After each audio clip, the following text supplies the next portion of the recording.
Bienvenidos a un nuevo capítulo del podcast del Productivista. Como todos los días lunes estamos aquí presentes en diversas plataformas de podcast, incluido ahora YouTube. Vamos a hablar de productividad y tecnología. En particular hoy día quiero detenerme en el tema de los contextos y cómo aprovecharlos en virtud de cómo ha cambiado la manera en que trabajamos. Si eres nuevo aquí en el podcast o en el Productivista en general, te invito a revisar el productivista.com, donde puedes registrar tus datos y acceder a nuestro newsletter con información de productividad y también nuestro canal en YouTube. Bueno, los contextos, si tú no sabes bien, vienen de la mano de la metodología Getting Things Done de David Allen, ¿no? Él fue quien los popularizó de alguna manera. Es un concepto bastante anterior a aquello, pero significa principalmente el decidir qué cosas son esenciales al momento de hacer una tarea. Esenciales no me refiero a que son preferidas ni que son bienvenidas, sino que son esenciales. Es decir, sin aquellas cosas o sin ese contexto, yo no podría hacer dicha tarea. Por ejemplo, algo muy fácil. Si tengo que hacer una llamada a alguien, esa llamada, ejecutar llamada, por ejemplo, para hacer una reunión, para pedir una reunión, esa llamada necesariamente tiene que suceder en un contexto donde yo tenga un aparato que me permita hacer la llamada, un teléfono o un computador o algo, si llama por IP, qué sé yo, me tiene que permitir hacer esa llamada. Si yo no tengo dicho elemento, no puedo hacer esa llamada. Por lo tanto, ese es un contexto. El contexto calls o el contexto llamadas vendría a ser uno relevante si es que tú trabajas en ese tipo de escenario. Hay otro contexto, por ejemplo, que puede ser oficina versus casa. Hay cosas que tú vas a tener que hacer y son solo posibles si estás en la casa. Hacer el aseo de la pieza, imagínate. O cocinar. Esas son cosas que suceden en tu casa. Por lo tanto, cuando tú estás en tu oficina o en tu lugar de trabajo o afuera, ese tipo de tareas no deben estar disponibles para ti, ni siquiera para verlas. En cualquier administrador y gestor de proyectos y tareas no deberías ver las tareas que no cumplen con los contextos. Y la mayoría de los administradores, si no todos, permiten tener estos contextos. Los vas a ver siempre con una arroba antes, que es como se ha popularizado y generalizado el tema de los contextos.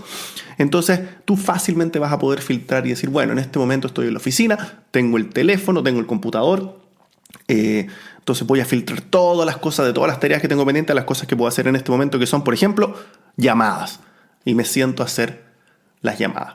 ¿Qué es lo que pasa en este mundo? Eso es cómo funciona y cómo se plantea también en el libro de Getting Things Done de David Allen.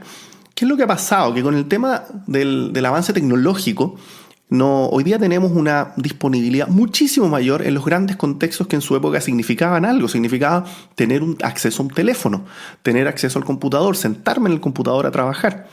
Hoy día con un teléfono móvil uno tiene acceso a muchos de estos contextos de manera inmediata, constante y bueno, en todo momento, sin duda. Entonces, ¿qué significa? Que cualquier cosa que yo vaya a filtrar, si tengo mi teléfono móvil, puedo hacer llamadas, puedo corregir un número en una planilla de cálculo, puedo hacer cosas que hacía en el computador, mandar mails, sin duda, textos, etc. Por lo tanto, los contextos de computador, llamadas, pierden muchísima relevancia, que son como los grandes ejemplos que da David Allen en su minuto. Estamos hablando de un libro que tiene 10 años de antigüedad.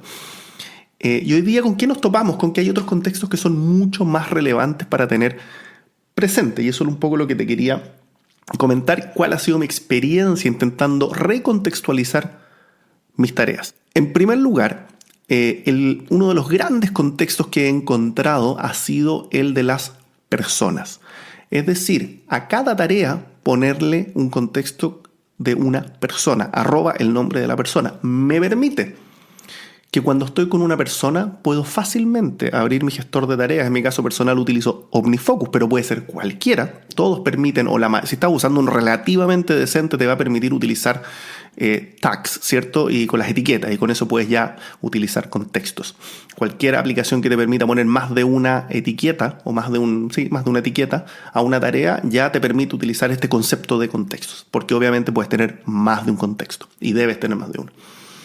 Entonces el contexto de utilizar el nombre de una persona me ha permitido que cuando tengo que juntarme con alguien o cuando tengo una videollamada o etcétera, o anteriormente cuando tenía reuniones con mi equipo, con mi jefe, podía fácilmente poner el nombre de mi jefe o el nombre de las personas que estaban en la reunión y filtrar todas las tareas con dichos nombres y ver solo las tareas atingentes a las personas que estaban ahí. De esa manera nada se te escapa al momento de conversar, cosas que sean relacionadas negocio, cosas que pueden ser también de índole personal, cosas adicionales, qué sé yo. Todas las cosas que tú tengas dando vuelta en tu cabeza, cuando tú las guardas en tu gestor de tareas y las contextualizas, en este caso con el nombre de una persona, te van a quedar ahí disponibles para cuando estés con la persona. Lo importante en este ejercicio es tener el hábito de, obviamente, sacar tu teléfono, en mi caso, o tu computador o lo que sea, puede ser incluso llevarlo en papel, obviamente, y ver qué tareas tienes disponibles para conversar con esa persona. Tarea suena algo mal, tarea no necesariamente es una tarea para hacer, puede ser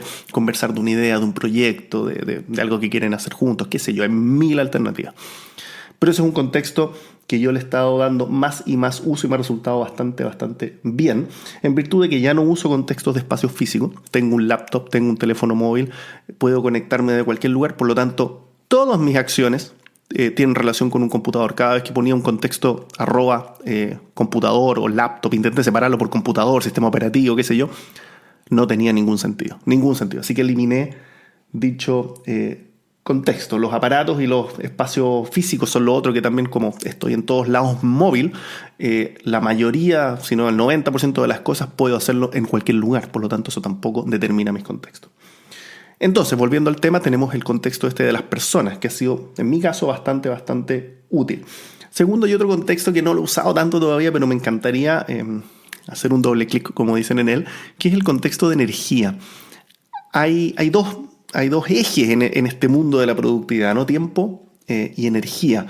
¿Cuánto tiempo nos toma una tarea y cuánta energía nos toma dicha tarea? Y ese concepto de qué energía utilizamos, energía no en ningún sentido esotérico ni nada así, sino en un sentido bien pragmático.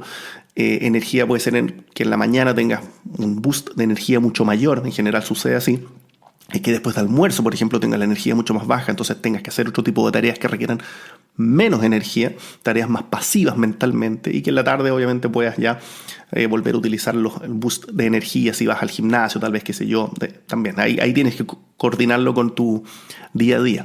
Pero el contexto de energía, poner un contexto de energía alta o baja, o alta, mediana y baja, puede ayudar bastante también a ordenar las tareas. Y de repente, si en un momento uno está cansado, en mi caso, por ejemplo, después de almorzar, me viene un bajón energético enorme, en ese momento puedo yo filtrar mis tareas y decir, ahora voy a hacer tareas que tengan energía baja. ¿Qué significa? Tareas, por ejemplo, procesar los correos electrónicos, trabajar en planillas de cálculo, ese tipo de cosas que son bastante automáticas, como que suceden detrás de la cabeza, me funcionan bastante bien con energía baja. Y cuando tengo proyectos de energía alta, que son los proyectos más creativos, donde hay que crear contenido, donde hay que hacer cosas que trabajar con otras personas, etc., le pongo energía alta. Eso es algo que estoy involucrando y creo que es importante conocerse uno mismo y saber en qué minutos tiene uno esos boosts de energía y poder obviamente contextualizar las tareas que puede y que no puede hacer. Entonces tenemos el contexto de persona, el contexto de energía, y un tercer contexto adicional es el tema de los módulos de tiempo. Hay muchos administradores que permiten poner cuánto tiempo dura una tarea, pero he encontrado que es bastante poco útil porque uno tiene que empezar a inventar si dura 17 minutos o 13,5 o 10. Es bien difícil. En cambio, si uno puede discernir entre tareas muy cortitas de 5 minutos, tareas que van a tomar un poco más, entre 15 y 30 minutos, y tareas extremadamente largas, entre 1 hora y 2 horas, uno puede efectivamente contextualizar dichas tareas también en base al tiempo.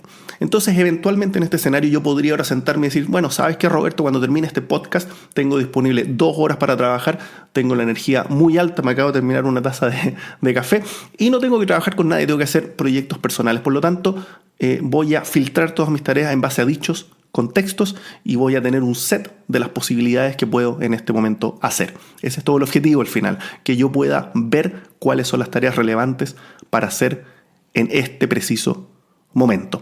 Espero que te haya servido esta información y nos vemos en un próximo podcast del Productivista.